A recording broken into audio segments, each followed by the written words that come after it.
तो चलिए दोस्तों, अभी हम लोग बात करेंगे फैक्ट्री स्टफिंग के बारे में। फैक्ट्री स्टफिंग कस्टम क्लियरेंस क्या होता है, इसको हम लोग कभी कभी सेल्फ सीलिंग परमिशन भी बोलते हैं या सेल्फ सीलिंग कस्टम क्लियरेंस भी बोलते हैं। मान के चलो कि कोई एक्सपोर्टर है जो पुणे में है, उसका फैक्ट्री, और उसको नावाशिवा से एक्सपोर्ट करना है, तो वो केस में उसके पास अगर सेल्फ सीलिंग परमिशन है या फिर फैक्ट्री स्टफिंग का परमिशन है, तो वो केस में वो जो एक्सपोर्टर है वो डायरेक्टली उसके फैक्ट्री में कंटेनर ला के स्टफिंग कर सकता है और वहां पे वो इमीडिएटली क्लियरेंस कर सकता है। तो यहाँ पे मैं आपको बताता हूँ कि कैसे प्रैक्टिकली वो चीजें हैपन होती है। तो मान के चलो कि मैंने नावाशिवा पोर्ट से कंटेनर पिकअप किया और वहां पे फैक्ट्री में लाया। स्टफिंग होने के बाद वहां पे कंटेनर के साथ में एक सील आता है जिसको हम लोग लाइन सील बोलते हैं। तो लाइन सील वहां पे आपको लगाना है। एक बार लाइन सील लगा लिया, उसके बाद में जब भी आप सेल्फ सीलिंग का परमिशन लेते हो, तो वो केस में आपका शिपर का भी एक सेल्फ सीलिंग का सील वहां पे मिलता है जिसको हम लोग ई सील बोलते हैं। तो वो ई सील भी आपको क्या करना है, वहां पे लगाना है कंटेनर में।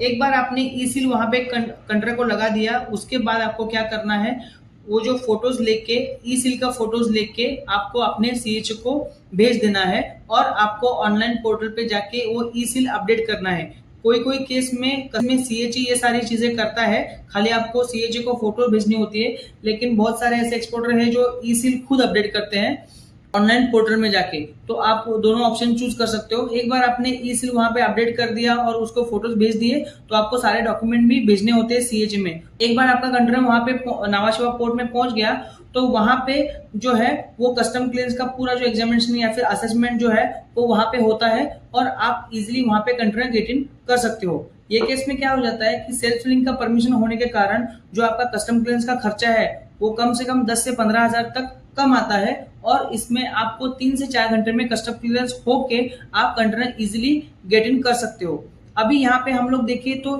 ये जो फैक्ट्री स्टफिंग का लाइसेंस है वो कौन लेते हैं, जिनका मान के चलो कि 500 कंटेनर महीने का है, या फिर जैसे कि बहुत सारा वॉल्यूम बेस्ड कार्गो है, जैसे राइस है, मेज है, जिनका रेगुलर शिपमेंट है, तो वो केस में आप क्या कर सकते हो, फैक्ट्री स्टफिंग का लाइसेंस ले सकते हो। फैक्ट्री स्टफिंग लाइसेंस के लिए आपको ऑनलाइन एप्लीकेशन करना पड़ेगा और उसके बाद में आपको जो डॉक्यूमेंट्स है वो डॉक्यूमेंट भी आपको सबमिट करने पड़ते हैं और ये फैक्ट्री स्टफिंग का जो लाइसेंस है वो आपको पीरियोडिकली रिन्यू करना भी पड़ता है। अभी इसमें एक और मैं बोनस पॉइंट आपको बताऊं कि मान के चलो कि आप यहाँ पे मर्चेंट एक्सपोर्टर हो और आपकी कोई भी फैक्ट्री नहीं है या कोई भी ऐसा प्रीमाइसेस नहीं है जहां पे आप कंटेनर लाके स्टफिंग कर सकते हो। तो ये केस में आप क्या कर सकते हो कि नावाशिवा पोर्ट के नजदीक में ही कोई भी सीएफएस है या फिर कोई प्राइवेट वेयर हाउस है, तो वो केस में आप वेयर हाउस में मटेरियल स्टोरेज कर सकते हो। अगर आपके पास खुद का फैक्ट्री नहीं है या फिर मान के चलो कि आप मर्चेंट एक्सपोर्टर हो, जो ट्रेडिंग कंपनी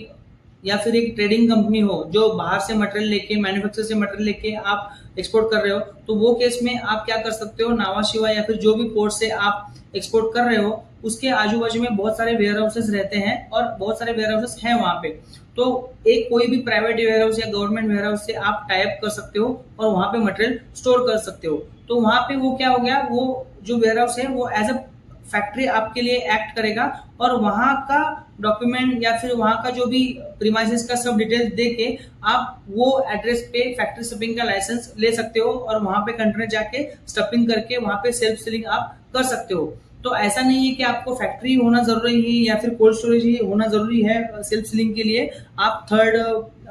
पार्टी जो